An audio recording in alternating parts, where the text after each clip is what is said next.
dalam prakteknya, kita memanfaatkan standar baru yang disebut sebagai ERAS. Kita pada malam hari ini akan hanya fokus membahas mengenai itu, mengenai ERAS dan mengenai penata laksanaan diet yang disesuaikan dengan kondisi tersebut.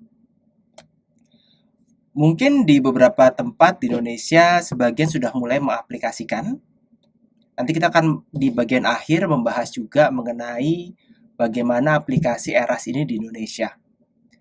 Jadi apakah ini relevan dengan kondisi Indonesia? Sangat ya. Karena kalau dilihat trennya sekarang sepertinya banyak rumah sakit yang sudah mulai bergerak ke sana tentu dengan melakukan pendekatan dan modifikasi masing-masing. Lalu gimana caranya gizi punya peranan di sini? Nah, dalam konteks ini saya juga sedikit menyampaikan bahwa dalam protokolnya penanganan atau penata laksanaan diet terutama dalam konteks pemanfaatan ERAS memang akan ada banyak proporsi dalam persiapan itu melihat status gizi atau melihat bagaimana status gizi dimanfaatkan untuk mengoptimalkan output dari pembedahan. Karena gizi punya peranan dalam proses penyembuhan dari sudut pandang metabolik dan juga dari sudut pandang imunologis. Kita sudah membahas pada pertemuan sebelumnya. Tapi satu hal yang perlu diingatkan bahwa dalam protokol ERAS ini melibatkan banyak tenaga kerja atau banyak profesional ya yang bekerja di rumah sakit ya yang kemudian pasien ya dalam konteks ini bagaimana ERAS ini dimanfaatkan untuk mengoptimalkan penyembuhan dengan melihat berbagai jenis sudut pandang dan kita akan melihat dari sudut pandang gizi. Seperti biasa pada pertemuan ini akan ada rekamannya. Nah, rekaman ini insya Allah akan rilis di hari Sabtu. Kita akan memberikan broadcast seperti biasa apabila sudah tayang di Google Classroom sudah bisa disaksikan. Dan juga akan ada kuis ya dan juga absensi ya di mana absensi dan kuis bisa dikerjakan di akhir pertemuan. Jadi setelah bagian pemaparan materi lalu pada pukul 8.30 teman-teman bisa mengisi absensi dan juga mengerjakan kuis sambil kita ngobrol tanya jawab kalau ada pertanyaan. Dan kuis ini dikhususkan untuk yang mendaftar SKP ya. Tapi kalau enggak ya mau iseng-iseng aja nggak apa-apa. Buat yang nggak daftar SKP seperti biasa kita akan mengirimkan tetap sertifikatnya tanpa ada SKP tapi ya disesuaikan dengan mengikuti kegiatan dan tentu untuk SKP ada syarat-syaratnya. Dan tidak ada perbedaan dari segi biaya ya, semuanya sama, cuma memang untuk SKP ada syarat tambahan. Gitu dan itu aja sih sebenarnya dari kita dan harapannya ya kegiatan ini bisa memberikan impact atau dampak buat teman-teman baik secara profesional. Lalu untuk sedikit bocoran untuk Gizi Gama kelas ber-SKP-nya lagi di bulan Februari. Insya Allah Februari, Maret, dan Juni. Kita ada kelas khusus, tapi ini kalau dua bulan ini kita ngomongin soal klinik, banyak teman-teman di IG ya kerja di puskesmas gitu, ini protes gitu kan. Wah ini kok klinik terus gitu kan. Ya kita akan mengangkat yang mendekati ke arah masyarakat meskipun tetap ada sentuhan personalnya juga, yaitu nanti gizi untuk ibu hamil menyusui, gizi untuk anak dan remaja serta gizi untuk lansia. Tapi pendekatannya sangat multidimensional. Kita akan memanfaatkan pendekatan biologis, pendekatan klinis, dan juga pendekatan komunitas. Tapi memang harapannya melihat manusia itu menjadi 3 dimensi ya. Nggak cuma biologis aja atau klinik-klinik aja, tapi melihat dari beragam jenis sudut pandang. Dan untuk bisa mengoptimalkan penanganannya atau penata laksanaannya. Dan untuk kelas ini seperti biasa buat teman-teman yang tertarik untuk bertanya bisa menulis pertanyaan di kolom chat sepanjang materi ya. Atau kalau ingin mau ngomong langsung bisa raise hand. Ya, nanti bisa langsung ngobrol. Atau kalau ingin menginterupsi atau ada yang diulang misalnya itu silahkan dituliskan atau disampaikan. Baik, saya akan langsung memulai pada kelas di malam hari ini. Ya, semoga teman-teman dalam keadaan sehat ya. Ini cuacanya lagi aneh ya, lagi nggak jelas, tiba-tiba panas, tiba-tiba hujan. Banyak yang sakit, semoga kita semua dalam keadaan sehat, walafiat. Pun kalau sakit ya tetap bisa disaksikan sambil rebahan, atau kalau udah ngantuk bisa ditinggal tidur gitu kan, nanti bisa nonton rekamannya. Baik, kita akan memulai. Jadi kita akan membahas mengenai diet dan pembedahan atau trauma. Pada pertemuan sebelumnya kita membahas konsep dasar dari perubahan yang terjadi pada tubuh kita dalam konteks pembedahan, perubahan yang bersifat metabolik dan perubahan yang bersifat imunologis, yang kesemuanya memerlukan apa? Memerlukan gizi. Jadi di gizi ini punya peranan dalam proses penyembuhan pasca pembedahan.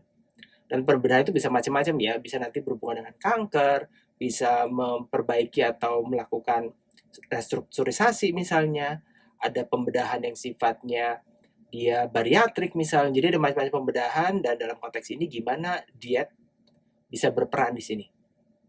Ya sekali lagi, dan ini kita tidak strukturnya kita tidak menggunakan PAGT ya, karena memang pada rangkaian kelas di Gizi Gama yang sekarang kita tidak fokus ke PAGT, kita fokus pada updating dan juga bagaimana komponen-komponen dari masing-masing PAGT itu mungkin akan ada updating atau perbaharuan, dan juga menjadi fokus utama dan juga menjelaskan kenapa alasan treatment-treatment tertentu diberikan. Jadi pada materi ini kita akan membahas mengenai ERAS, ya bagaimana ERAS dibentuk, lalu kemudian bagaimana aplikasinya, gitu. Dan dalam pelaksanaannya mungkin akan ada beberapa contoh bagaimana protokol ERAS diberikan. Materi berikutnya kita akan membahas mengenai konsep dasar dari peranan gizi dalam proses pembedahan. Hal-hal apa yang perlu diperhatikan secara umum, secara general. Lalu kita juga akan membahas bagaimana indikasi kebutuhan gizi dalam konteks pembedahan, kapan benar-benar diperlukan, dan menjadi sangat krusial peran gizi ini di sini. Kita lalu juga akan membahas mengenai diet preoperatif, ya, diet yang diberikan sebelum operasi, dan diet postoperatif, diet yang diberikan setelah orang menjalani operasi. Dan kita juga akan melihat bagaimana pelaksanaan ERAS di Indonesia. Ini kita beruntung sudah ada beberapa rumah sakit yang mempublikasikan kegiatan mereka, jadi data-data yang dimiliki mereka dalam beberapa jurnal, baik itu nasional maupun internasional, meskipun sebagian besar adalah jurnal nasional. Jadi bagaimana pelaksanaan ERAS di Indonesia dan apa konsekuensinya. Jadi sebelum lebih lanjut membahas mengenai diet dan pembedahan, pertanyaannya adalah bagaimana sih peran gizi di sini? Sebelum kita pernah membahas pada pertemuan sebelumnya bagaimana peranan gizi dalam proses pembedahan. Terutama lebih penting lagi adalah bagaimana perubahan gizi dalam proses pembedahan. Apa kebutuhan zat gizi tertentu yang harus dipenuhi dalam konteks pembedahan. Kenapa dalam proses pembedahan ada banyak perubahan yang terjadi? Ya, kita mengenal ada F-phase, flow phase, ada metabolisme yang melambat lalu kemudian meningkat dengan tajam. Perubahan-perubahan metabolisme ini berpengaruh terhadap bagaimana tubuh mengolah protein misalnya, kenapa menjadi nitrogen energy balance, atau basal keseimbangan nitrogen yang negatif.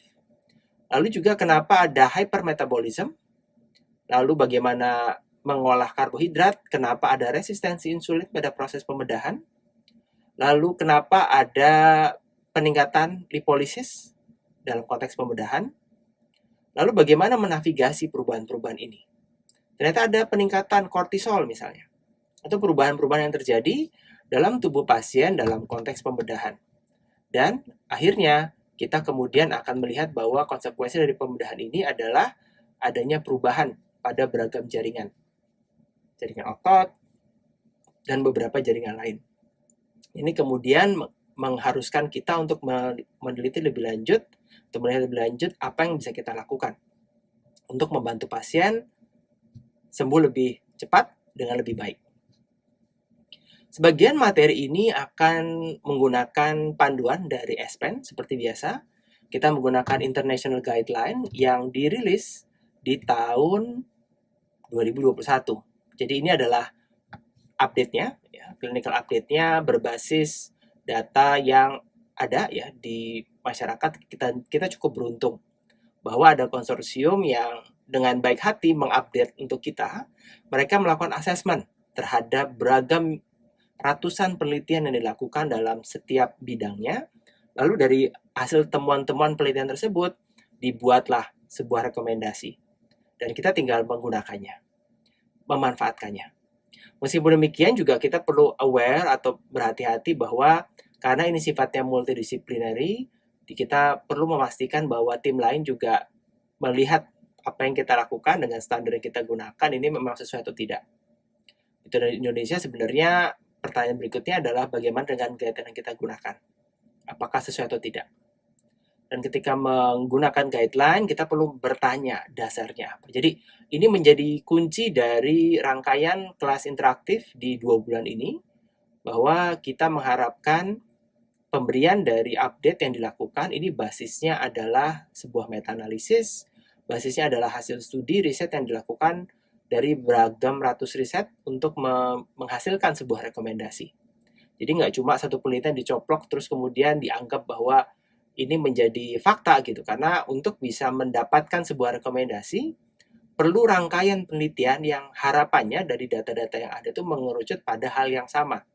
Nah, hal yang sama itu kemudian bisa kita ambil sebagai, atau kita sarikan sebagai sebuah petunjuk. Itu yang menjadi penting kenapa kita menggunakan ini. Lalu ada disclaimer sebelum memulai bahwa dalam konteks ini kita akan menggunakan ERAS, yang singkat Enhanced Recovery After Surgery. Yang digunakan ini banyak dikembangkan di Eropa dan Amerika Utara. Dan penting juga untuk kita melihat bahwa ERAS ini banyak dipakai misalnya pada dokter-dokter anestesi misalnya yang berhubungan dengan proses pembedahan atau dokter bedah itu sendiri. Dan kita tidak boleh lupa bahwa ini adalah kerja interdisipliner. Meskipun mengatasi atau ngomongin soal gizi ya, ngomongin soal kebutuhan, bagaimana makanan diberikan gitu. Kita sebagai bagian dari tim. Dietitian atau nutritionist menjadi bagian dari tim. Sehingga kita ketika mengharapkan ide sesuatu atau menyampaikan sesuatu, kita juga perlu berbasis dan juga melihat apa reaksi dari seluruh anggota tim. Gitu. Dan harapannya kemudian kita juga bisa melihat di tempat kita apakah ERAS ini sudah diterapkan atau belum. Karena jangan sampai yang satu pakai program A, yang satu program B gitu. Jadi malah membingungkan. Sehingga kita juga perlu melihat situasi. ERAS ini di beberapa rumah sakit besar ini sudah mulai digunakan. Sudah mulai diperkenalkan. Meskipun nanti akan ada kontroversi, ada hal-hal yang bisa dilakukan atau tidak bisa dilakukan. Dan sering berjalannya waktu, kemungkinan banyak yang akhirnya akan mengarah pada ERAS. Mari kita melihat mengenai ERAS sendiri. Jadi ERAS ini ada society-nya, jadi teman-teman bisa googling langsung ERAS. Jadi society ini adalah kumpulan dari peneliti dan praktisi ya, yang merupakan gabungan dari beberapa society seperti European Society for Clinical Nutrition and Metabolism, ESPEN, yang banyak guideline kita pakai. Lalu ada International Association for Surgery, Metabolism and Nutrition, dan juga International Surgical Society. Jadi ini kemudian mereka melahirkan beragam jenis rekomendasi ERAS yang disesuaikan dengan tipikal pembedahan yang dilakukan. Jadi kalau tertarik bisa mengunjungi website ERAS, lalu kemudian mendownload jenis dari pembedahan apa yang ingin kita lihat guideline-nya. Yang akan tampil pada malam ini adalah guideline secara umum. Lalu sedikit mengenal ERAS. Jadi ERAS ini singkatannya adalah Enhanced Recovery After Surgery. Yang ingin kita capai adalah proses recovery dari pembedahan atau penyembuhan dari pembedahan yang lebih cepat, lebih baik. Dan hal ini bisa dilakukan dengan 2 cara. Yaitu pertama, maintaining preoperative organ function. Atau menjaga agar fungsi organ sebelum operasi itu tidak terlalu banyak berubah. Fungsinya tetap baik. Yang kedua adalah mengurangi stres. Jadi tubuh kita ketika menjalani operasi tentu mengalami stres. Stres ini kemudian sinyal dilepaskan ke seluruh tubuh dan berdampak buruk bagi metabolisme. Oleh karena itu, tujuan dari ERAS ini adalah mengurangi stres. Jadi mengurangi stres dan ditambah dengan menjaga fungsi organ ya, sebelum pembedahan ini menjadi penting. Ini kedua komponen yang akan mendukung dari pencapaian ERAS itu sendiri. Lalu ada beberapa elemen kunci di ERAS, nanti kita akan melihat komponen-komponennya per section, jadi ada 3 section ya, pre-operatif, peri-operatif, dan post-operatif. Yang jelas, dalam komponen-komponen tersebut ada 4 komponen kunci. Yang pertama adalah pre-operatif counseling. Jadi bagaimana counseling dilakukan kepada pasien sebelum operasi dilakukan, bagaimana mempersiapkan pasien, ya hal-hal yang perlu dilakukan, dan juga bagaimana perubahannya. Ini adalah tugas dari dokter yang bertanggung jawab. Lalu juga mengoptimalkan status gizi. Ya, status gizi ini ada 2 komponen yang bisa dilihat. Ada status gizi yang bisa terukur dalam badan secara objektif, misalnya perubahan berat badan, atau nilai albumin, atau BMI, dan sebagainya. Dan juga status gizi yang berhubungan dengan apa yang dimakan. Apakah asupannya adekuat atau tidak adekuat, dan sebagainya. Lalu kemudian proses analgesik dan anestesi yang tersandar. Dan terakhir adalah mobilisasi yang dilakukan dengan secara dini. Keempat komponen ini menjadi komponen kunci yang menyusun rangkaian dari ERAS yang ada. Lalu ERAS ini ada 3 periode. Ya, ada preoperatif, intraoperatif, dan postoperatif. Pada preoperatif ada beberapa hal yang perlu diperhatikan. Dimulai dari counseling pre-admission, kita melakukan karbohidrat dan fluid atau cairan loading, meningkatkan jumlah keasupan karbohidrat sebelum operasi, meniadakan puasa yang berkepanjangan. Jadi praktek ini masih dilakukan oleh beberapa rumah sakit ya. Salah satunya di Indonesia beberapa tahun yang lalu. Dan pertanyaannya apakah masih ada sekarang? Lalu tidak ada atau mengurangi bowel preparation, menggunakan antibiotik profilaksis, tromboprofilaksis, dan tidak menggunakan premedication. Jadi ini campuran ya antara bidang gizi dan bidang medis itu sendiri, termasuk dari anestesi. Lalu selama intraoperatif ini berhubungan dengan anestesi, lalu drain dan sebagainya. Dan pada kondisi postoperatif ini mempengaruhi atau mempertimbangkan ya, melihat bagaimana anestesi, lalu apakah memerlukan tube nasogastrik atau tidak misalnya. Sebaiknya memang meminimalisir. Lalu bagaimana kita mencegah adanya mual dan muntah. Lalu mulai memberikan asupan gizi secara oral, mobilisasi sejak dini, dan juga menstimulasi dari motilitas usus. Jadi ada beragam rangkaian yang bisa kita gunakan dengan memanfaatkan ERAS ini. Dari preoperatif, intraoperatif, dan postoperatif. Kita akan melihat bagaimana prosesnya. Jadi ini adalah sebuah gambaran protokol ERAS yang dilakukan. Ini yang ditulis oleh tim peneliti dari Kanada. Dia menunjukkan sebagai contoh ya, radikal sistektomi. Jadi bagaimana operasi ini dilakukan dengan menggunakan prinsip dari ERAS. Pertama, ini terdiri dari beberapa komponen.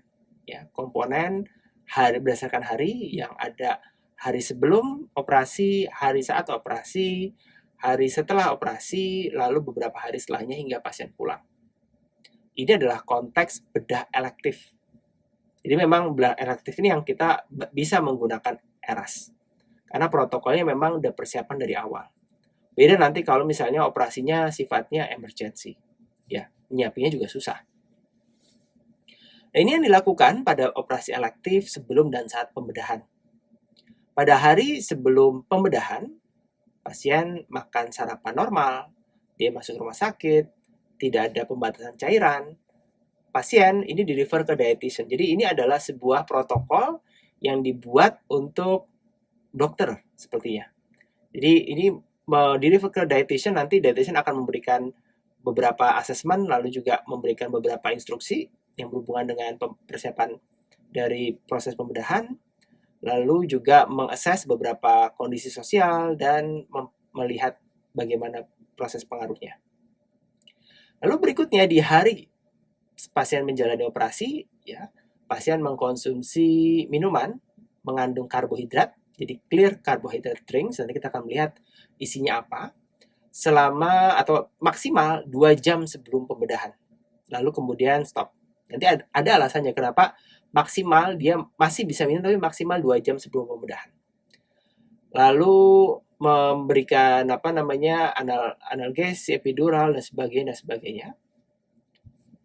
Lalu pada kondisi 1 hari ya setelah, jadi pada hari pembedahan ketika dia sudah selesai pembedahan dan sudah bisa sadar, ini bisa menjalani proses disebut sebagai restart clear fluids, jadi pemberian cairan di awal. Nanti akan ada beberapa yang menggunakan jam pasca dia operasi.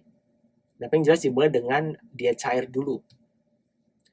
Lalu 1 hari setelahnya, ini dia cair masih diberikan, tapi kita lihat toleransinya.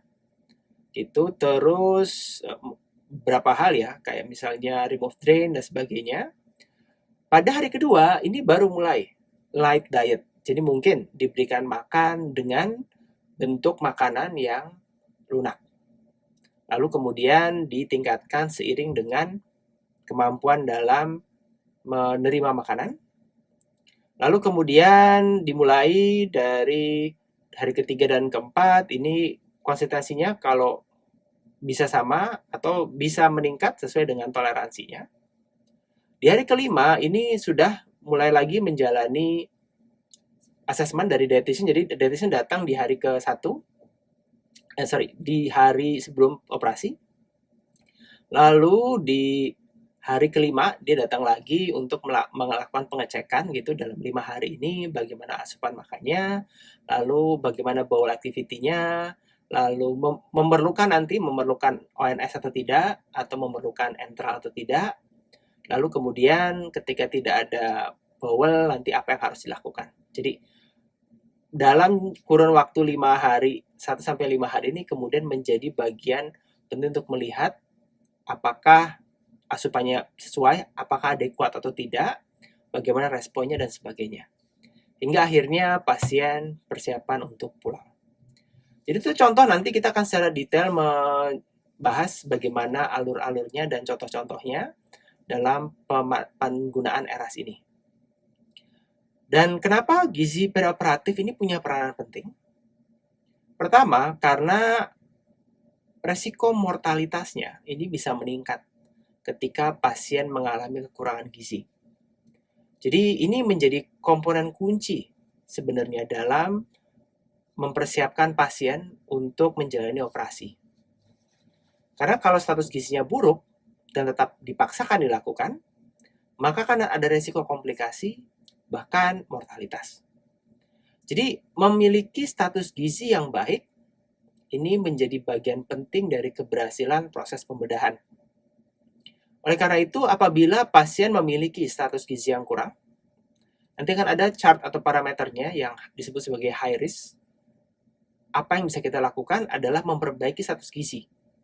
Jadi akan ada nutritional therapy yang diberikan preoperatif pada pasien-pasien yang mengalami masalah gizi atau disebut sebagai high risk.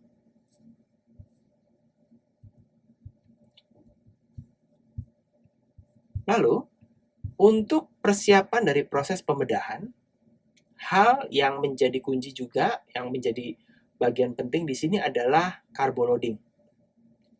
Carboloading ini adalah proses di mana kita memberikan karbohidrat sebelum pasien menjalani pembedahan. Carboloading ini diberikan dalam bentuk cair atau dia cair ya, dan diberikan melalui minuman. Dan harapannya, jadi ada beberapa tujuan dari pemberian carboloading. Nanti kita akan melihat apakah buktinya ini terbukti secara saintifik.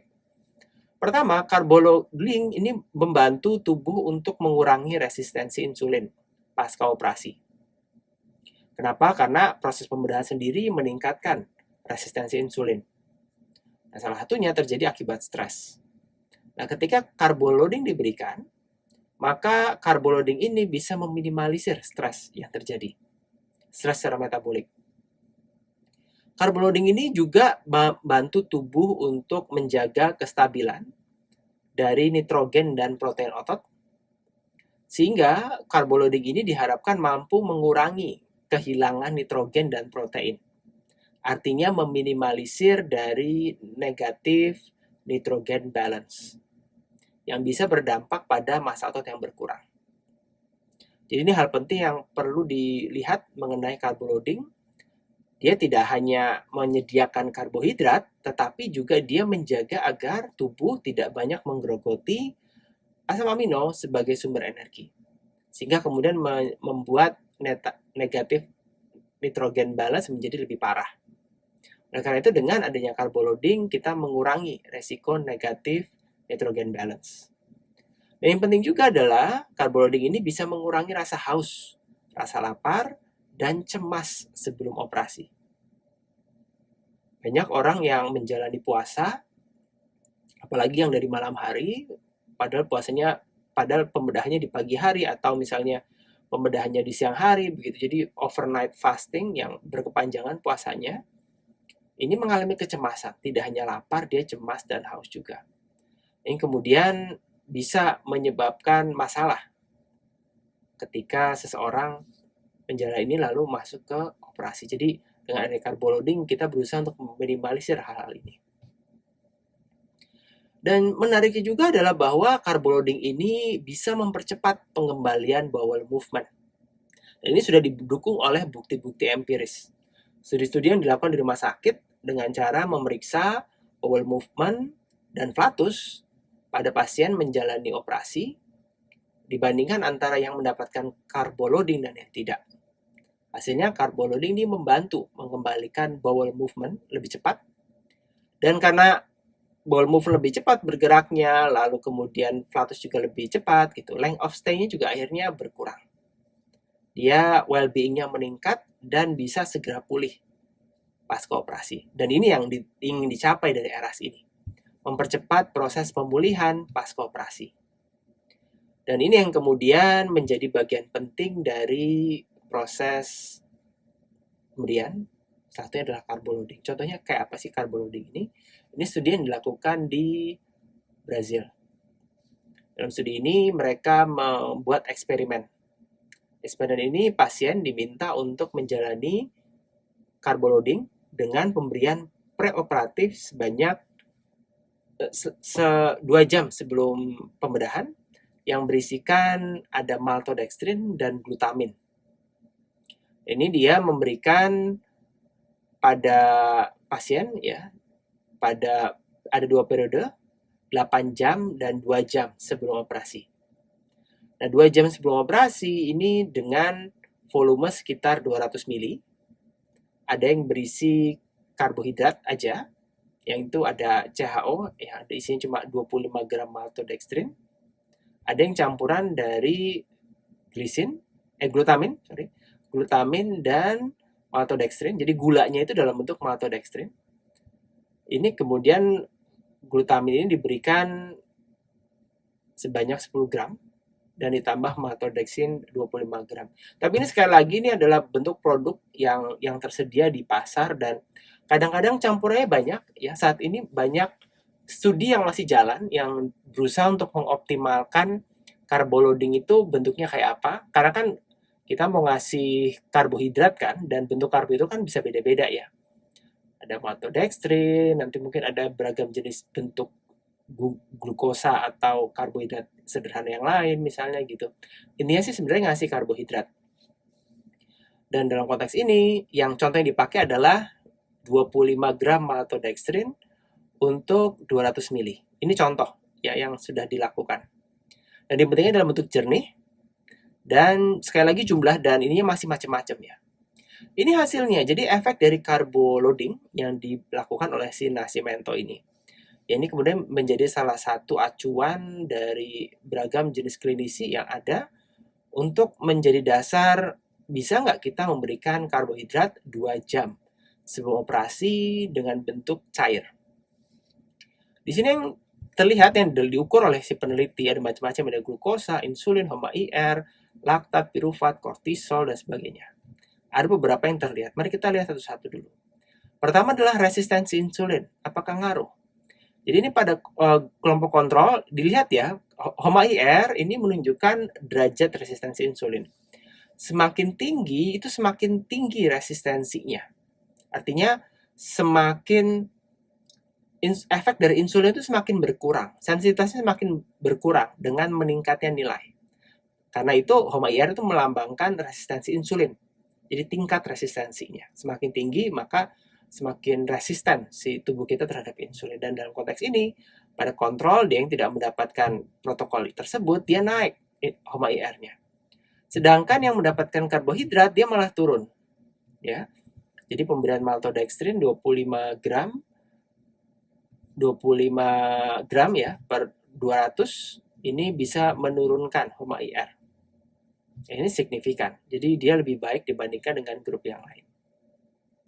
Ini jangan dilihat di sini 27 lebih tinggi dari 24 karena kita melihatnya pre dan post. Jadi karena tiap pasien itu kan beda-beda ya. Ada yang dia mulainya udah kecil kayak yang di placebo ini 1,5 sampai 1,6, atau didapat dari glutamin ini 1,5, dia nggak ada perubahan yang signifikan. Lalu yang menarik juga adalah kortisol di sini. Di sini kortisol dilihat bahwa pada grup-grup lain ya ada perubahannya ya. Ada postoperatif dia dari 22 menjadi 9 ya. Yang kontrol, yang placebo ini, sedangkan yang karbohidrat ini drop drastis dengan adanya pemberian glukosa. Jadi dia membantu ya untuk mengurangi kortisol. Jadi dia efek kortisolnya lebih rendah daripada yang postoperatif pada grup-grup yang lain. Lalu juga misalnya senyawa lain ya. Ini juga ada yang terpengaruh, ada yang tidak. Misalnya C-reaktif protein ya. Di sini kalau kita lihat di sini misalnya dia yang kontrol di awalnya 3 naik jadi 5 postoperatif. Tapi kalau yang karbohidrat dia dapat carboloading, dia naik cuma nggak setinggi yang kontrol. Jadi ada dampak dari pemberian carboloading. Ini kalau misalnya kita lihat lebih jelas ya, kalau tadi mungkin gambarnya tidak terlalu jelas, ini bagaimana perubahannya HOMA-IR pada pasien yang kontrol, dia postoperatifnya dia naik, melesat, sedangkan yang mendapatkan karbohidrat aja, maltodextrin aja, atau yang maltodextrin plus glutamin, dia bisa menjaga agar HOMA-IR tetap stabil. CRP, rasio CRP per albumin, kita pernah membahas ini ya, mengenai rasio 2 molekul ini. Di sini terlihat jelas bahwa ini kan menunjukkan peradangan ya. Peradangan ini meningkat drastis ya pada kontrol, tapi meningkatnya tidak terlalu banyak ketika dia mendapatkan karbohidrat. Dan juga peradangan lain seperti interleukin 6 ini meningkat, tapi meningkat tidak sebanyak kontrol. Lalu yang menarik juga adalah melihat nitrogen balance atau keseimbangan nitrogen.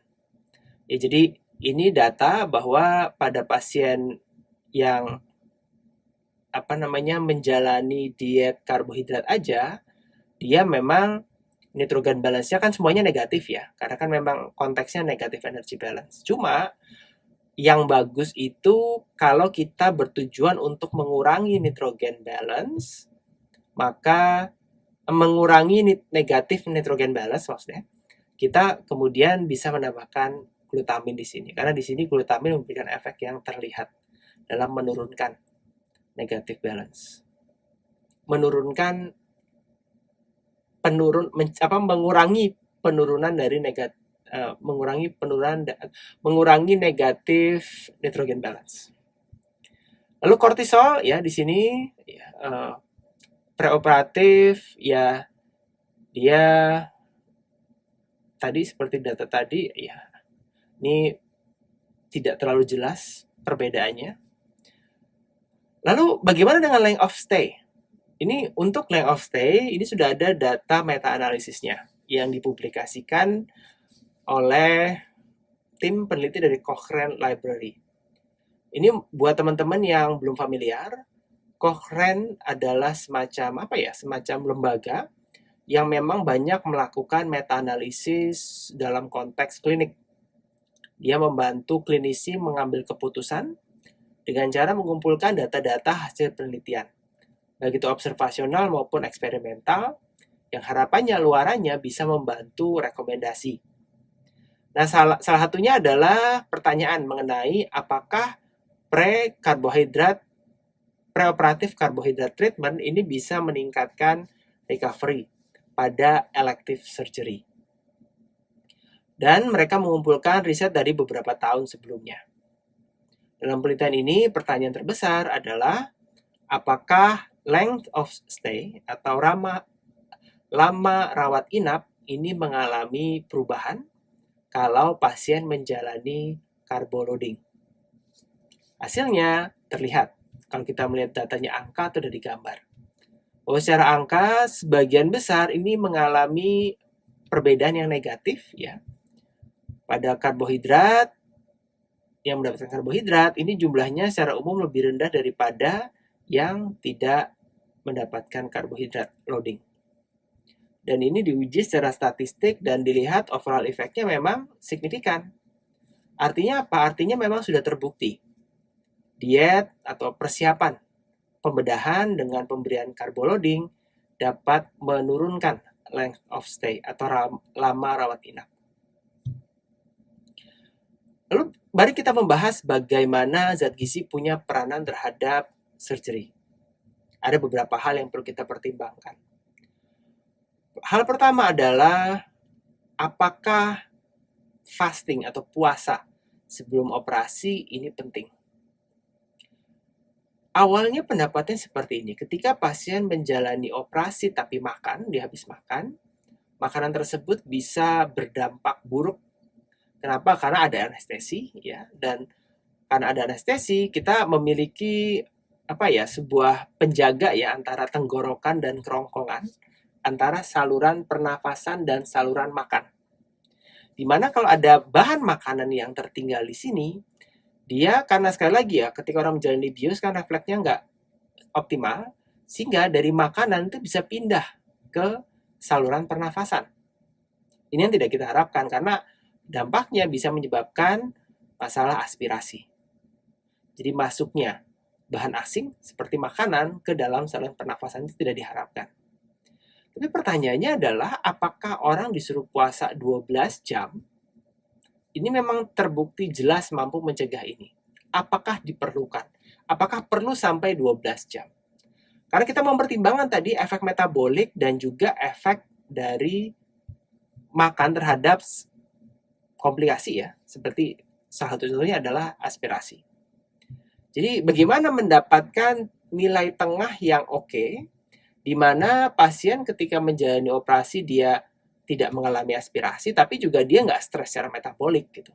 Karena kalau 12 jam itu menimbulkan stres secara metabolik, menyebabkan negatif nitrogen balance misalnya, atau lebih banyak menyebabkan resistensi insulin. Jadi apakah berpuasa ini harus? Ternyata tidak. Jadi standarnya adalah untuk diet makanan padat ini 6 jam sebelum pembedahan. Sedangkan kalau diet makanan cair ya ini 2 jam sebelum pembedahan. Jadi diet makanan cair ini diberikan 2 jam sebelum pembedahan. Kenapa? Karena beberapa studi menyebutkan air ya, cairan ini akan meninggalkan lambung dalam kurun waktu 60 hingga 90 menit. Jadi nggak perlu nunggu sampai 12 jam gitu. Dan beda ya antara makanan cair dan makanan padat atau makanan lunak. Ini makanya 2 jam pre-op itu makanan cair. Ya. Kita mengatakan minuman misalnya, kita kan bisa diminum gitu. Cuma kalau minuman kan kemudian konotasi jadi kayak air doang. Padahal sebenarnya ini air yang diisi oleh zat gizi. Ya, diisi oleh misalnya contoh tadi maltodextrin, nanti ada yang ditambahin sama glutamin macam-macam ya. Ada bahkan beberapa yang ditambahkan dengan zat gizi lain. Gitu. Jadi ini menjadi masih ranah proses yang banyak dipakai sehingga beberapa formula yang mungkin teman-teman kadang-kadang bisa bertemu dengan orang yang bertugas untuk menawarkan ya produk-produk seperti ini misalnya gitu kan di rumah sakit. Ini memang produsennya ini sedang melakukan riset-riset yang gimana caranya membuat formula supaya kondisi pre-op ini bisa dioptimalkan dengan membuat sebuah carbo loading formula yang oke. Tapi yang jelas bahwa makanan cair yang diberikan ini akan keluar dalam kurun waktu 60 hingga 90 menit. Keluar dari lambung. Lalu seberapa banyak atau bagaimana batasannya? Ternyata minuman juga nggak semua sama ya. Kenapa? Karena kalau clear liquid yang tadi isinya air dan gula atau karbohidrat, ini kita bisa pakai 2 jam fasting. Jadi 2 jam setelah minum, 2 jam baru operasi. Nah, kalau yang lain, misalnya ASI, itu 4 jam. Atau infant formula itu 6 jam. Kenapa? Karena ya dia mengandung emulsi ya. Emulsi dan juga perlu waktu untuk proses pengolahannya. Ada lemaknya juga, sehingga bisa disamakan dengan light meal. Ya. Jadi makan untuk breast milk itu beda sama makanan cair. Jadi meskipun sama-sama cair ya, cuma yang cair di sini adalah isinya gula doang gitu, makanya cepet. Ya mungkin kita juga kalau misalnya minum es teh gitu kan, misalnya cepet kan langsung masuk gitu. Tapi kalau misalnya yang sudah rada berat, meskipun bentuknya cair ya, sudah ada lemaknya di situ, ada proteinnya yang besar di situ. Kita kalau tadi glutamin itu asam amino ya, jangan disamakan karena kalau breast milk itu dia isinya protein. Nah, protein itu kan perlu dipecah ya. Perlu menjalani proses pemecahan menjadi asam amino, itu prosesnya lama. Kalau glutamin dikasih ya udah dia asam amino kan langsung diserap. Jadi beda. Lalu ada infant formula yang juga merupakan zat gizi kompleks ya. Formula bayi ya, sehingga tidak bisa disamakan meskipun sama-sama cair. Ya, cair di sini sekali lagi isinya adalah mono atau zat gizi yang gampang dipecah dan gampang diserap. Gitu. Tetapi 2 jam ini tidak direkomendasikan. Jadi meskipun pada secara umum kita bisa merekomendasikan untuk mayoritas, tapi tidak direkomendasikan pada beberapa jenis golongan. Pertama, emergency surgery. Ya, dia perlu penanganan emergency, dia harus gerak misalnya gitu kan, nggak bisa nunggu berjam-jam gitu cuma untuk minum doang atau makan doang gitu kan. Lalu pasien dengan risiko khusus ya, nanti ini ada beberapa mungkin dokter yang lebih tahu apa kondisi-kondisi yang tidak bisa memungkinkan ya. Masalahnya adalah misalnya ada masalah pada delayed gastric emptying atau gasternya atau lambungnya ini mengalami masalah untuk proses pengosongannya.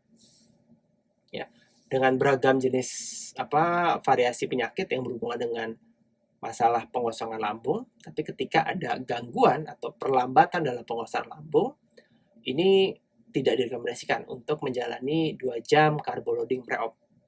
Atau ada gastroesophageal reflux atau GERD. Ya, karena dia bisa naik turun kan cairannya, sehingga tidak disarankan. Tapi kalau kondisinya umum, tidak ada tanda-tanda ini, masalah ini sebenarnya udah bisa diberikan. Lalu juga ada beberapa alasan atau masalah yang berhubungan dengan puasa setelah pembedahan. Kita sering mendengar ada sebuah di beberapa jurnal dikatakan sebagai sebuah mitos misalnya atau sebuah dogma gitu kan, jadi orang harus terima aja gitu tanpa mempertanyakan apakah itu terbukti secara empiris bahwa orang tuh kalau mau makan kudu menunggu flatus atau harus menunggu flatus. Padahal sebenarnya kalau kita ingin memberikan makanan balik lagi tapi dalam bentuk cair, ini bisa diberikan beberapa jam post operasi. Ini nanti ada beberapa variasi waktu. Ada yang 6 jam, ada yang 8 jam gitu.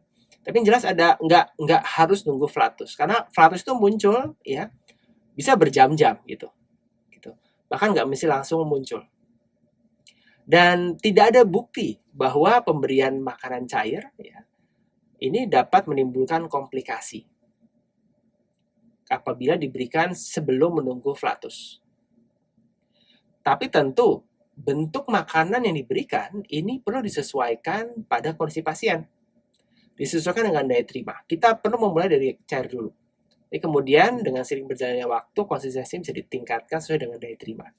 Tapi balik lagi, kalau dia baru, ini bisa diberikan dengan cairan. Nah, ada kondisi khusus yang perlu diperhatikan. Misalnya adalah pada lansia. Terutama berhubungan dengan kesiapan dia dalam menerima makanan cair. Ada refleks nggak atau reflux nggak, dan sebagainya. Ini bisa jadi muncul. Jadi, baik pre-op maupun post-op, pada beberapa tahun yang lalu, kita sering membuat pasien berpuasa. Dan ini menjadi ranah gizi juga gitu kan, karena kan kita kadang-kadang untuk di gizi itu biasanya ya udah menjalankan diet yang disesuaikan dengan ketika dia sudah makan atau belum. Tapi sebenarnya kalau kita bisa meruntut lebih jauh lagi, kita bisa melihat pada kondisi standar dengan menggunakan ERAS. Ini kita sebenarnya bisa kita bisa berikan makanan cair, post juga bisa berikan makanan cair. Gitu. Lalu ini ada contoh ya, bagaimana hal ini dilakukan. Ini dilakukan di Cina. Dia mengaplikasikan ERAS. Ini adalah kalau bisa kita lihat perbedaan antara grup ERAS dan grup tidak. Itu yang dilaksanakan sesuai dengan protokol yang ada di negara itu, ya, pada saat tersebut yang menjadi mainstreamnya. Lalu dibandingkan dengan adaptasi dari ERAS. Ini kita melihat fokus pada makanan ya, atau zat gizi ya. Kita melihat dari preoperatif fasting, lalu kemudian ada post-operative feeding. Nah, di sini yang fasting ya, preoperatif fasting, ini dia mendapatkan makanan yang hanya semi fluid 2 hari sebelum pembedahan, dan cair ini pada hari pembedahan, dan fasting setelah malam hari. Jadi pokoknya habis setelah malam dia puasa terus. Sedangkan kalau dalam ERAS ini pemberian makanan cair ini hanya sehari sebelum pembedahan, ya, di mana pemberiannya 400 mili suplemen, ya, 6 jam sebelumnya sebelum pembedahan, dan 200 mili 2 jam sebelum pembedahan. Ini formula yang tadi kita bahas ya. Jadi ada 400, 6 jam, dan juga 200 2 jam sebelum pembedahan. Lalu untuk post operatif ini dia menunggu, kalau dalam kondisi umum ya, dia menunggu flatus dulu. Sedangkan kalau di ERAS dia mulai dari air 6 jam setelah pembedahan, dan kemudian setelahnya ini mendapatkan suplemen ya, ONS atau kayak bentuk makanan cair gitu. Dan ya akhirnya kemudian setelahnya lanjut sampai ada diet cair ya, ini setelah flatus. Jadi pemberian minuman ini bisa dimulai sejak awal, dan kemudian di sini diet flatus diet yang diet cair yang diberikan ini setelah post operatif flatus. Dan hasilnya pemberian ERAS ini berhubungan dengan pertama albumin, ya. Nilai albumin ini post operasi ya, post operasi dia lebih tinggi dibandingkan dengan yang biasa hari pertama. Lalu prealbumin juga lebih tinggi. Lalu di sini terlihat nitrogen balance dia lebih tinggi meskipun sama-sama negatif, tapi nitrogen balance pada ERAS ini lebih tinggi. Dan juga yang terlihat di sini adalah resistensi insulin lebih rendah. Jadi nilai HOMA-IR-nya lebih rendah dibandingkan dengan kontrol group. Hasil dari penelitian ini menunjukkan bahwa dalam konteks preoperatif dan postoperatif, kita bisa mempertimbangkan pemberian dari makanan, ya. Dan tetapi kalau kita melihat protokol, ya, ada beberapa hal yang perlu kita lakukan. Kita perlu melihat atau mengakses dari kondisi resiko yang dimiliki oleh pasien tersebut. Dalam konteks ini, ya, pada konteks elective surgery, kita bisa pada preoperatif kita melakukan screening dan assessment. Assessment ini membagi pasien menjadi dua grup, yaitu adalah low risk dengan nilai NRS kurang dari 5 dan juga tidak mengalami masalah-masalah yang berhubungan dengan high risk. Sedang kalau high risk ini NRS-nya di atas 5 dan juga ada beberapa komponen. Nanti kita akan bahas. Jadi bagaimana indikasi kebutuhan gizi? Ya, pertama, ada beberapa hal yang perlu diperhatikan. Asupan makanan inadekuat dalam 14 hari ini meningkatkan mortalitas. Ini makanya dietitian datang di awal, sebelum operasi, untuk melihat asupan makan sebelum menjalani operasi. Lalu apabila dalam 5 hari terakhir ya inadekuat asupannya, maka penting untuk mempertimbangkan perioperatif nutrition therapy. Dan ini menjadi bagian penting karena apa? Karena ketika si pasien asupannya kurang dari 50% kebutuhan, maka kita bisa memberikan treatment, misalnya pemberian makanan enteral. Entah itu dada mual atau masalah yang menyebabkan asupannya kurang. Kenapa kemudian ini diberikan? Beberapa studi menyebutkan bahwa adanya makanan enteral yang diberikan, terutama dalam konteks pasien mengalami kesulitan dalam asupan memenuhi kebutuhan gizi, maka ini dapat memperpendek waktu flatus, menurunkan length of stay, dan meningkatkan albumin. Jadi pemberian ini bisa diharapkan. Lalu bagaimana penggunaan suplemen glutamin? Beberapa studi menyebutkan bisa digunakan apabila asupannya tidak adekuat dari enteral. Dan ini bisa diberikan secara parenteral juga. Jadi mempertimbangkan kebutuhan pasien yang disesuaikan dengan kondisinya. Apakah asupannya saat itu cukup atau kurang? Makanya bagian awal dari penata laksanaan ini adalah asesmen. Melihat bagaimana kecukupan asupannya. Kalau ternyata kurang, maka bisa disarankan kemudian menggunakan enteral, dan kalau kurang juga bisa menjadi parenteral. Lalu untuk kalau arginin ini datanya masih agak sulit ditemukan ya. Apakah dia secara efektif mampu suplemennya ini membantu terutama dalam konteks parenteral mampu memperbaiki kondisi pasca pembedahan. Lalu juga ada penggunaan suplemen omega 3 ya, pemberian dalam bentuk infus. Ini diperlukan apabila asupan pasien tidak adekuat dari enteral. Jadi memenuhi asupan gizi secara parenteral. Nah, ini yang diperlukan dalam penanganan pasien, pentingnya melihat atau mencukupi kebutuhan gizi praoperasi. Diperkirakan bahwa ada 1 dari 5 pasien ini menerima pre-op nutrition intervention. Kenapa? Karena pasien tersebut mengalami masalah. Resikonya tinggi.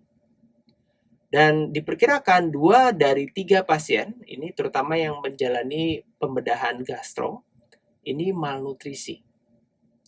Dan kalau dibiarkan pasien malnutrisi dan resikonya tinggi ini untuk langsung operasi, maka resiko komplikasinya meningkat sebanyak 3 kali lipat. Ya. Dan diperkirakan resiko kematiannya 5 kali lipat. Ya, dibandingkan dengan pasien yang status gizinya baik.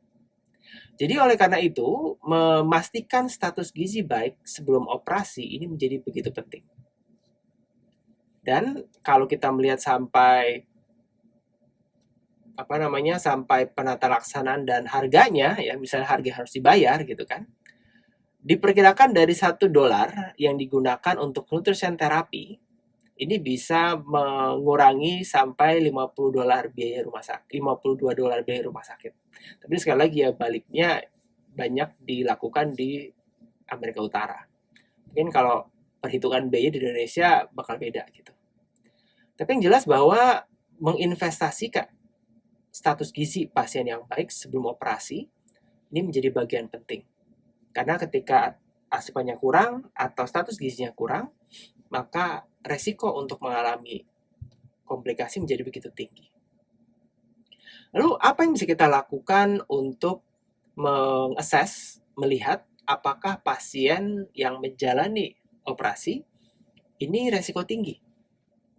Jadi berdasarkan data, apabila pasien mengalami penurunan berat badan antara 10 hingga 15% dalam kurun waktu 6 bulan, atau BMI-nya underweight ya, kurang dari 18,5, atau dari SGA, ini masuk grade C, atau nilai NRS-nya lebih dari 5, atau kadar albumin serumnya kurang dari 3, mungkin bukan atau ya, dan ya. Jadi kalau dia ada weight loss, dan atau BMI-nya underweight, dan atau dia NRS-nya lebih dari 5, atau SGA-nya C maksudnya gitu, atau albuminnya kurang dari 3, ini dia masuk resiko tinggi. Jadi tadi kalau misalnya resikonya rendah, dia pas screening NRS-nya nggak nyampe 5. Lalu ketika dia dicek berat badannya, dia nggak banyak turun, BMI-nya normal, dan albuminnya bagus. Pertanyaannya kenapa albumin? Apakah albumin menunjukkan status gizi? Jadi ini masih sesuatu yang masih menjadi kontroversi. Apakah albumin adalah status gizi? Secara biokimia kita sering menganggap atau menggunakan albumin sebagai parameter status gizi. Tapi ini beberapa peneliti masih banyak yang menyangkal. Kenapa? Karena ditemukan pada orang-orang yang underweight sekalipun, kadar albuminnya ini masih tergolong normal. Albumin ini biasanya berkurang sebagai respon terhadap penyakit atau kondisi tertentu. Oleh karena itu beberapa pakar menunjukkan bahwa albumin ini tidak terlalu sebenarnya menggambarkan undernutrisi atau kekurangan gizi pada pasien. Yang ditunjukkan adalah keparahan dari penyakit dan keparahan dari proses katabolisme yang ada dalam tubuh. Dan ketika komponen-komponen itu menjadi parah, biasanya albuminnya berkurang. Sehingga ini menjadi bagian yang penting dalam pemeriksaan, terutama dalam konteks ERAS, meneliti atau mengakses seawal mungkin. Ya. Pertama, melihat BMI, dicek apakah dia normal atau kurang. Kalau step berikutnya adalah weight loss, apakah dalam 6 bulan terakhir dia turun lebih dari 10%.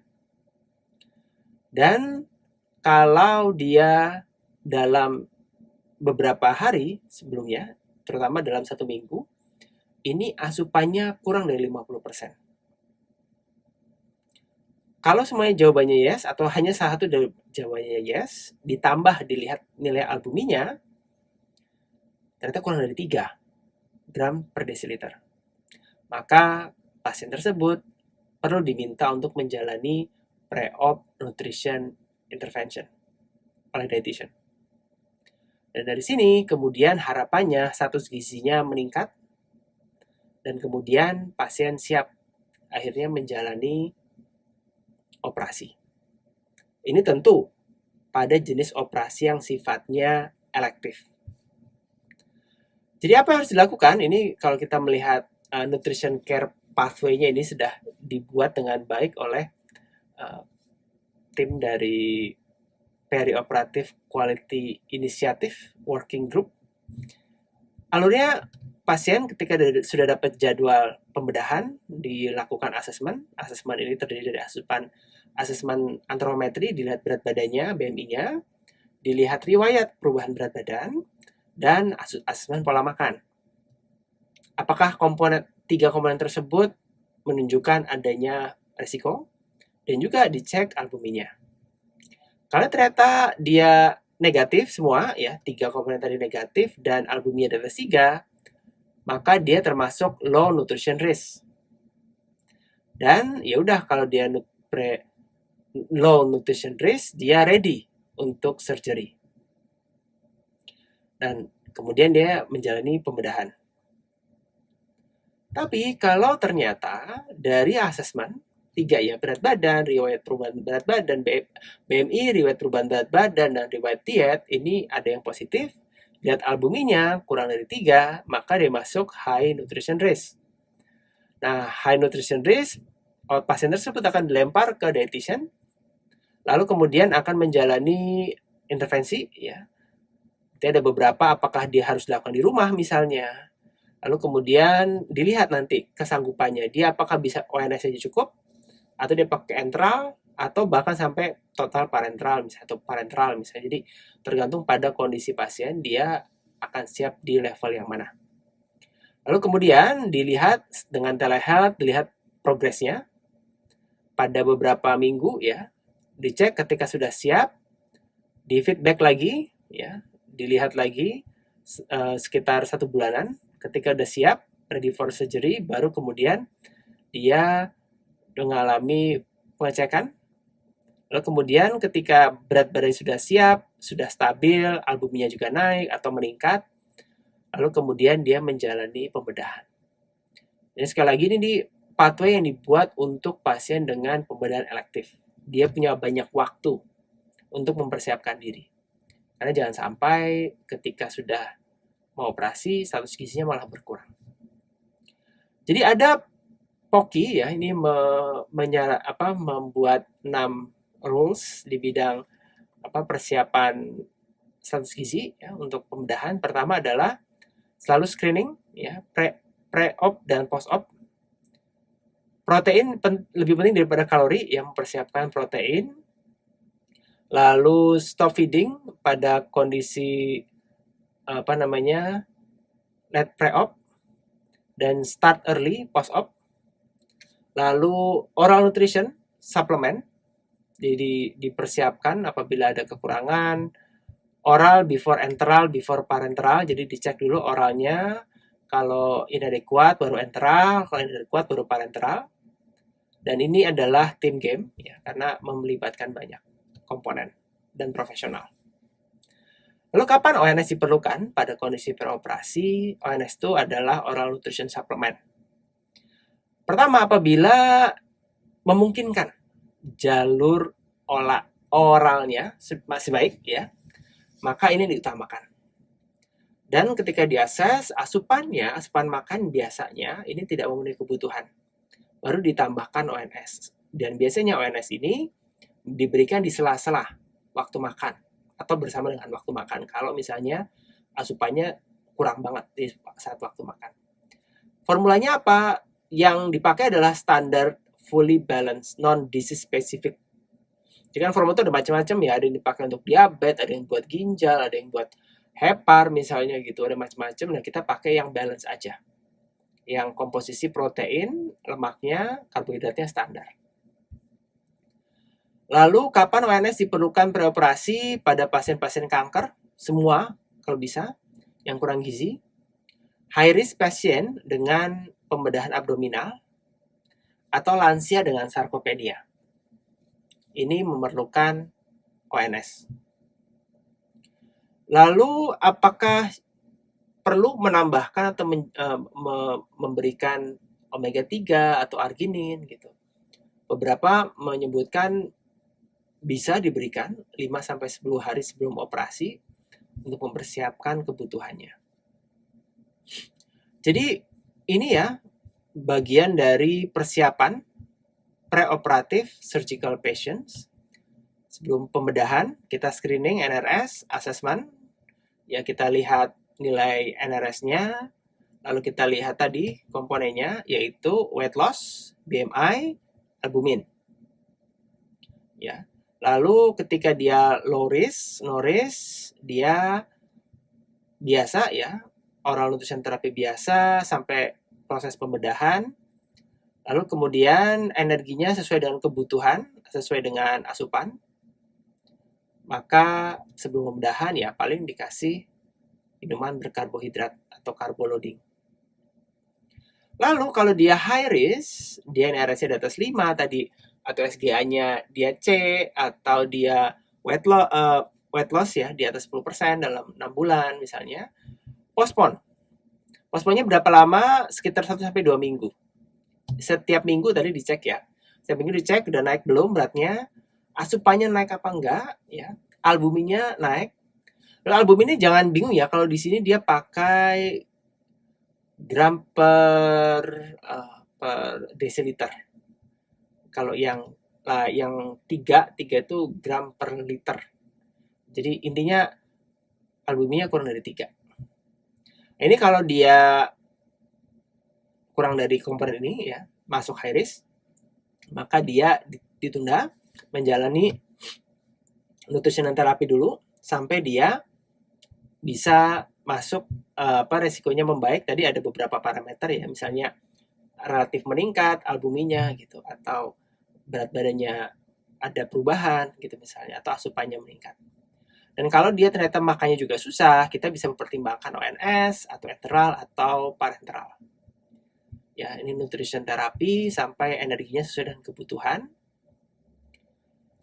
Nah, kalau misalnya, kapan kita menggunakan immunonutrition? Tadi kan ditanya ya, bagaimana ONS tapi pakai immunonutrition. Jadi immunonutrition ONS itu isinya adalah arginin. Kenapa arginin kita bahas pada pertemuan sebelumnya. Omega 3, kenapa omega 3 juga sudah bahas misalnya gitu. Jadi kalau dia tidak ada risk, ya ONS biasa aja. Kalau dia ada risk, kita bisa mempertimbangkan penambahan arginin dan omega 3. Ya. Lalu ditambah-tambah preoperatif sampai dia ke 2 jam sebelum operasi dikasih carbo loading baru pembedahan. Bagaimana postoperatif? Postoperatif ini bisa diberikan ya pasca operasi. Dalam konteks ini enteral nutrition bisa diberikan dalam kurun waktu 24 jam pada orang yang tidak bisa menerima early oral intake. Jadi beberapa standar ya ini pada proses pembuatan atau perekomendasian formula enteral ini menggunakan standar whole protein formula. Tapi memang beberapa menyarankan sebaiknya yang sifatnya pabrikan, tidak dari rumah sakit. Kenapa? Ada resiko. Formula buatan rumah sakit itu ada resiko tube clotting, juga ada resiko infeksi. Mungkin dia bagus misalnya dalam kondisi tertentu ya, selain misalnya pembedahan gitu. Untuk formula rumah sakit, formula buatan rumah sakit atau buatan rumah gitu. Tetapi memang ini resikonya lebih tinggi. Nah, kalau di rumah, ini sebenarnya orangnya udah bisa bikin formula ya. Kalau misalnya agak sulit selalu membeli, kalau di rumah itu sebenarnya lebih baik daripada rumah sakit. Tapi memang juga unsur higienisnya juga harus kita perhatikan. Tapi setidaknya kenapa? Karena di rumah sakit itu dia dibuat untuk rame-rame gitu kan. Sedangkan di rumah itu biasanya dibuat untuk sendiri. Gitu. Jadi, tapi kalau misalnya memungkinkan orang tersebut ya disarankan formula yang tersedia secara komersil. Karena lebih standar, resiko infeksinya juga lebih rendah. Karena kan bahannya biasanya udah menjalani beragam proses supaya lebih stabil misalnya, sehingga tube clottingnya juga nggak terlalu tinggi resikonya. Jadi pada kondisi postoperatif kita memberikan early oral nutrition tergantung pada kesiapan ya, bisa dimulai dari cair dulu ya. Lalu kita kalau misalnya orang tersebut tidak bisa mencukupi dalam kurun waktu 5 hari, makanya tadi setelah 5 hari kita cek ya assessment apakah asupannya dia cukup atau tidak, dan standar cukup itu kita pakai 50% ya. Sebenarnya nggak tinggi-tinggi juga, tapi ya sudahlah daripada kebutuhannya ya 50%-an. Gitu. Lalu kemudian kalau kurang maka dia perlu mendapatkan terapi. Kita lihat nanti misalnya adakah kemudian akhirnya diperlukan ONS atau enteral atau sebaliknya. Dan ketika dalam 7 hari masih kurang ya, kita bisa memberikan beberapa jenis rekomendasi ya, mulai dari kombinasi dengan supplementary parenteral nutrition atau SPN ya. Jadi kita men-spare parenteral sama enteral gitu, termasuk nanti penambahan asam aminonya dan lemaknya bisa ditambahkan dari parenteral. Lalu ketika dia sudah cukup ya, asupannya udah oke, dia lebih dari 50% dalam 7 hari misalnya gitu. Ya, kemudian dia udah siap discharge, udah siap pulang, konseling lagi ya. Perlu dipertimbangkan ONS di rumah ya. Apakah dia membuat sendiri atau dia disiapkan formula, lalu formulanya sekali lagi cuma balance aja, nggak ada disease spesifik. Lalu kemudian ya follow up monitoring, dan ini bisa dilakukan secara telenutrition, ya, memudahkan pada pasiennya datang ke rumah sakit cuma buat konseling doang, misalnya bisa dibuat dari rumah untuk dicek apakah pertama asupannya adekuat, apakah ada masalah pada ONS-nya misalnya gitu, bisa dibuat atau tidak gitu. Lalu kemudian kalau tidak bisa, asupannya inadekuat, ya mungkin dia akan perlu tambahan dari jenis treatment yang lain. Dan ada beberapa jenis case ya, ada pembedahan itu ada macam-macam, ada bariatrik, lalu ada transplantasi, tergantung pada organnya juga ini transplantasi. Dan bagaimana kita melihat atau monitoring dari pemberian rekomendasi gizi pada pasien pasca pembedahan. Komponen-komponen ini bisa disaksikan, ya ini tidak akan dibahas karena keterbatasan waktu. Kita pada bagian terakhir ini akan melihat penata laksanaan ERAS di Indonesia. Jadi materi-materi tadi sudah kami siapkan di Google Classroom. Ada banyak resources yang bisa dibaca ya buat teman-teman yang penasaran untuk mendalami lebih lanjut mengenai bagaimana penata laksanaan gizi pada pasien orang yang menjalani operasi, baik itu sebelum operasi maupun setelah operasi, kapan diberikan dan bagaimana diberikan. Nah, ini kita akan membahas mengenai bagaimana ERAS dilakukan di Indonesia. Apakah di tempat kita sudah ada yang melakukan? Jadi ini adalah beberapa data yang sudah dirilis dan dipublikasikan dalam beberapa waktu terakhir. Ini publikasinya rata-rata di tahun 2020-an. Menunjukkan memang protokol ini sedang mulai dipakai di beberapa tempat. Padahal sebenarnya kalau kita melihat dari pembentukan ERAS, idenya itu udah muncul bahkan dari 90-an. Dipakai di beberapa rumah sakit itu tahun 2010 ke atas. Jadi mungkin memang kita rada-rada terlambat atau rada-rada lama gitu, cuma nggak masalah ya, yang penting kita bisa mengikuti perkembangan dari evidence base untuk penata laksanaan pasien yang menjalani pembedahan. Jadi kalau misalnya treatment A gitu nggak diperlukan gitu, tidak memberikan faedah gitu kan, ngapain diberikan gitu. Apalagi kalau treatment tersebut membuat orang susah atau membuat pasien menjadi lebih stres gitu kan. Contohnya puasa tadi berkepanjangan gitu. Sebelum operasi sampai setelah operasi. Padahal sebenarnya tidak terlalu diperlukan juga gitu. Tidak ada bukti empiris yang menunjukkan bahwa treatment tersebut memang memberikan efek. Dalam konteks ini kita melihat sudah ada laporan yang dilaporkan dari Rumah Sakit Dr. Sutomo. Ini dilaporkan oleh tim dari bagian bedah, ya bedah digestif, dan juga dari kampus Erlangga. Jadi mereka melihat bagaimana penata laksanaan ERAS, protokol ERAS di rumah sakit tersebut. Jadi ERAS ini dicek atau digunakan pada 3 jenis pembedahan. Bedah digestif, bedah toraks kardiovaskuler, dan bedah ginekologi onkologi. Dengan proporsi yang ya rada-rada mirip. Dan di sini dilihat bahwa persebaran usianya juga cukup lumayan ya. Ada yang di usia 45 hingga 50, ada yang 50 hingga 60, ada yang di atas 60. Lalu di sini terlihat dari komponen-komponen ERAS, ini ada yang bisa dilakukan, ada yang tidak. Misalnya pre-acceptance CIE provision, risk assessment ini 100%. Lalu ada cessation alkohol, ini 100%. Ada screening anemia. Lalu ada physical prehabilitation. Ini tidak terlalu banyak digunakan. Lalu instruksi, ini yang menarik, instruksi dari pemberian liquid carbohydrate atau carboloading 2 jam. Ini 100% ternyata sudah diterapkan pada penyakit ini, bedah ini. Lalu pemberian solid karbohidrat dan selama 6 jam ya. Jadi preoperatif 6 jam ini masih mendapatkan solid karbohidrat. Jadi dia 2 jam liquid karbohidrat dan 6 jam sebelum operasi solid karbohidrat. Dan juga preoperatif fluid dan elektrolit terapi. Jadi ini metode ini sudah dipakai atau diuji coba di Rumah Sakit Sutomo. Oh, di Aceh. Apakah ada?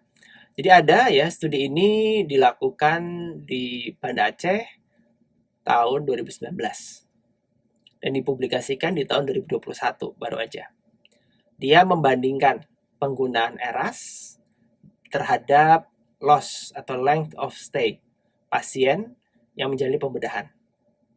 Hasilnya, ini dia ada menjalani pembedahan dengan protokol standar yang sudah dilakukan bertahun-tahun sebelumnya dan yang dilakukan dengan menggunakan ERAS.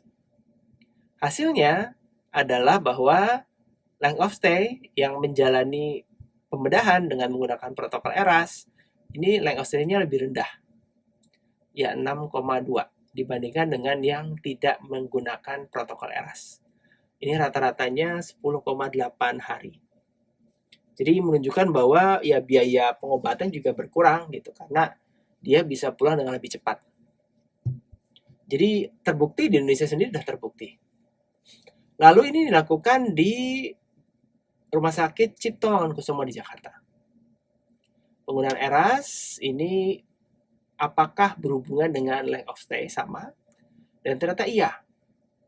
Jadi di sini mereka melihat dari data 63 pembedahan. Dilihat berapa banyak komponen ERAS yang dijalankan. Dari total 15 komponen ERAS, semakin banyak yang menjalankan atau semakin banyak komponen yang menggunakan ERAS, maka rata-rata length of stay-nya semakin berkurang. Jadi kalau yang menjalankan 10 ERAS komponen, ini length of stay-nya cuma 5 hari. Ya. Dan kalau dia cuma menjalankan misalnya 6 komponen, dia length of stay-nya 10 hari. Ini menunjukkan bahwa permasalahannya tidak hanya apakah rumah sakit tersebut menjalankan protokol ERAS, tapi seberapa banyak dari protokol tersebut yang dipatuhi atau dijalankan gitu. Dan ternyata juga ngaruh gitu, karena mungkin dari beberapa komponen tersebut ada yang bisa dilakukan, ada yang tidak bisa dilakukan. Ya karena kita sekali lagi berbicara soal team work, kadang-kadang ya ada beberapa hal yang kemudian sulit untuk diaplikasikan pada konteks layanan kesehatan tersebut.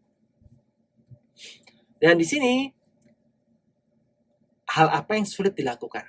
Nah, ini data dari Rumah Sakit Cipto di tahun 2015 hingga 2017. Jadi ini proses adaptasinya udah lebih dulu ya untuk di Cipto ya. Meskipun kemudian mereka menyadari ada beberapa hal yang bisa dan tidak bisa dilakukan. Dalam konteks ini si penulis membagi menjadi 3 komponen, yaitu preoperatif, intra, dan post. Dalam preoperatif yang sudah bisa dilakukan adalah konseling. Lalu kemudian yang tidak komplit dilakukan tapi nggak lengkap, ini misalnya mechanical bowel preparation. Tapi yang tidak bisa dilakukan adalah mengurangi durasi puasa. Itu di tahun 2015 ya. Lalu carboloading ini tidak dilakukan.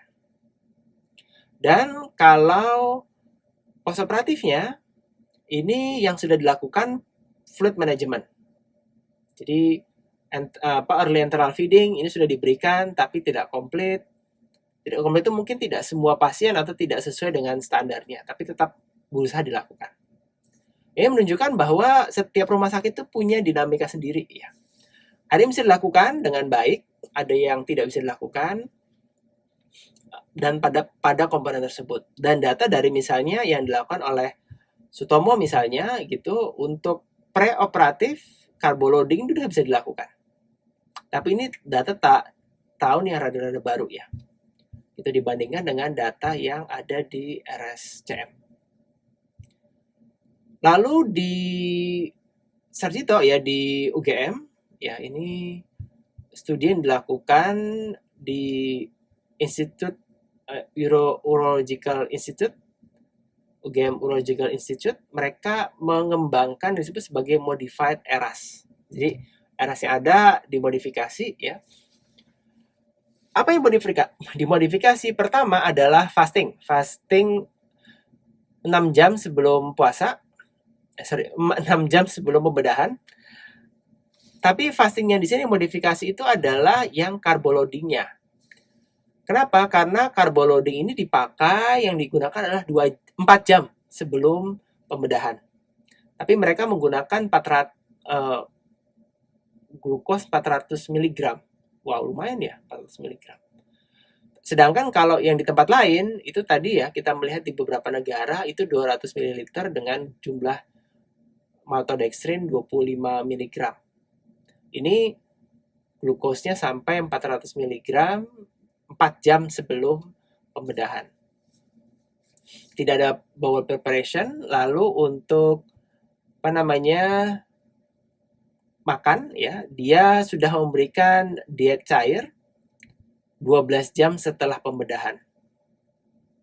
Lalu bisa menggunakan NGT kalau asupannya dalam 3-4 hari ini belum ada bowel activity. Kalau tidak ada bowel activity, dia pakai total parenteral. Gitu. Jadi ya agak-agak sedikit berbeda dengan protokol yang asli ya. Tapi ini yang sudah dilakukan di Universitas Gadjah Mada Urological Institute. Lalu hasilnya seperti apa? Jadi hasil dari modified ERAS di sini terlihat bahwa dalam recovery ya, first fruit diet ini sudah diberikan 2,1 hari ya setelah pembedahan, sedangkan solid dietnya 4 hari. Lalu untuk bowel activity-nya flatus ini muncul 1,6 hari. Jadi setelah 1,5 hari ya baru kemudian flatus dan sekitar 4 hari baru defekasi. Jadi itu yang ada ya, dan kalau kita balik lagi ke protokol yang ada, bahwa ya dari setiap komponen ini ya, setiap rumah sakit di Indonesia itu punya polanya masing-masing. Ada yang membuat modifikasi tersendiri sehingga menyebabkan mungkin ERAS yang ada di internasional mungkin bisa jadi tidak sama. Makanya tadi saya bilang disclaimer di awal bahwa ERAS yang kita sajikan pada malam hari ini adalah standar yang ada di dunia internasional. Pada pelaksanaannya di Indonesia sekalipun ini sangat tergantung pada institusi masing-masing. Ada yang mengembangkan PLOK sama internasional kayak tadi dari Sutomo misalnya, meskipun ada beberapa yang dilaksanakan dan tidak, tapi ada yang memodifikasi ya. Sehingga memang menjadi menarik bahwa tiap komponen itu punya polanya tersendiri. Nah, ini untuk kondisi ya pada pasien, bahwa pada pasien tadi ketika dia apakah dia special case atau operasi biasa. Operasi elektif biasa, dia menjalani pemeriksaan ya. Preoperatif ini dia menjalani screening. Ya, screening, lalu screening hasilnya NRS-nya seperti apa, apakah low risk atau high risk. Kalau dia low risk, dia bisa udah mulai oral nutrition therapy sampai kebutuhannya sesuai. Lalu kemudian dia dapat carbo loading lalu bedah. Tapi kalau asupannya tidak sesuai, maka kita bisa lihat dia NRS-nya seperti apa. Kalau NRS-nya kurang dari 3, maka dia dikasih ONS aja. Itu, supaya nambah asupannya. Tapi kalau dia NRS-nya antara 3 sampai 5, maka dia perlu immune nutrition. Lalu kemudian pembedahan. Ya, lalu setelah pembedahan, setelahnya ya ini manajemennya dengan protokol ERAS ya, dilihat apakah ada komplikasi atau tidak ya. Lalu kalau misalnya postoperatif, kita lihat oral intake-nya itu bisa sedini mungkin diberikan ya, dengan beberapa rambu-rambu tentu saja. Lalu ketika asupan oralnya tidak cukup lebih dari 5 hari ya, jadi dalam 5 hari Setelah 5 hari kita datang, kita akses, ternyata asupannya kurang dari 50%, maka kemudian kita mulai bisa memberikan terapi, misalnya dikasih enteral. Tapi kalau ternyata kurang juga, maka kemudian ya kita bisa suplemen parenteral atau kita apa pakai total parenteral. Tapi sekali sekali lagi itu sangat tergantung pada kondisi pasiennya. Jadi itu yang bisa disampaikan bahwa dalam penanganan pasien dengan pasca pembedahan, apa yang kita lakukan sangat tergantung pada kondisi pasien. Tadi yang disajikan pada malam hari ini adalah protokol ERAS yang ada di luar. Perlu diingat bahwa di negara kita dalam pelaksanaan kesehatan, sistem kesehatan itu bisa beda-beda ya. Di Jawa aja bisa beda, apalagi Jawa dan luar Jawa. Lalu setiap rumah sakit mungkin ada yang sudah mengadopsi, ada yang setengahnya barusan, ada yang memodifikasi gitu. Tapi saya agak tertarik ketika ada rumah sakit tersebut memutuskan untuk melakukan modifikasi, apakah ada dasarnya? Apakah misalnya eras yang protokol internasional itu ternyata tidak sesuai, menimbulkan masalah misalnya. Akhirnya dimodifikasi. Ternyata 2 jam itu kecepatan misalnya. Harus lebih lama lagi, misalnya 4 jam. Kenapa setelah 2 jam ternyata ada kejadian, misalnya ada aspirasi gitu kan. Kalau di internasional sudah ada paper, udah ada meta analisis yang menunjukkan bahwa pemberian 2 jam itu tidak menimbulkan komplikasi. Kalau ternyata di Indonesia menimbulkan komplikasi, ya perlu ada laporan dan kemudian menjadi dasar dari modifikasi. Tapi saya nggak tahu ya dalam beberapa protokol modifikasi itu dasar dari modifikasi itu apa. Gitu. Karena sering banget di tempat kita itu modifikasinya apakah itu berbasis bukti atau tidak ada buktinya gitu. Karena kalau ternyata tidak ada buktinya kita merubah gitu kan, apakah kemudian kita rubah itu namanya masih sama gitu. Pakai eras atau misalnya kita bikin sendiri gitu kan. Dan kita perlu benar-benar mengapresiasi bahwa yang namanya orang membuat eras ini basisnya adalah bukti. Jadi kalau kita melihat protokol dibuatnya eras, mereka melakukan meta-analisis dulu.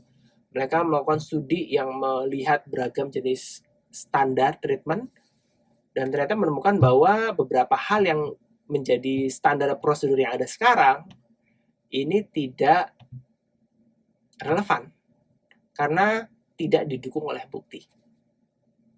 Ya jadi standarnya bukan karena ketakutan kita sendiri gitu, tapi memang sudah ada buktinya. Ini memang untuk di negara kita masih agak-agak